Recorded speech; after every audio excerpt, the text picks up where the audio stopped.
very big canvas gift bag on my table, and I'm going to use the centering ruler to find the center of the bag. It's smaller than the bag, so I'm just going to fold up the side, and it goes just almost to 8. I'm going to do the same thing on the other side, almost to 8.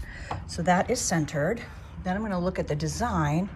There's a center line, so it goes basically 4.5 and 4.5. I could probably scooch it a little bit that way, but I did a pretty good job.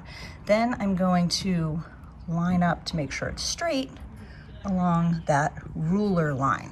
So I have the blue and the one red candle all set up, so I'm going to heat press that next.